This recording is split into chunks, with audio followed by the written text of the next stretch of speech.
Hello and welcome back to Riddle. In this video we're going to set up your Creator workspace and also take a look at the end product riddle that we're creating together. So let's start at the end. This is the riddle. Test your world knowledge. It's a quiz and you can either pause the video now and play it or save it for later and click on the link below to test your own world knowledge. Now that you know what the riddle looks like, let's go into the Creator workspace.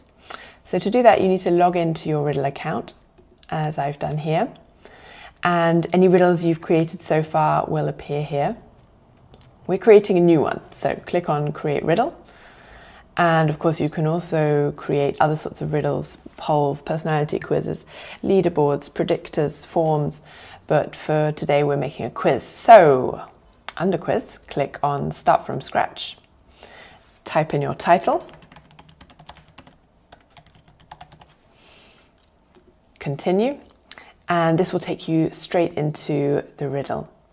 The next steps will be in the next video, but for now feel free to play around with riddles so far, and if you have any other questions then write to us at academy@riddle.com or in the support chat on our website. Thank you very much and see you in the next video.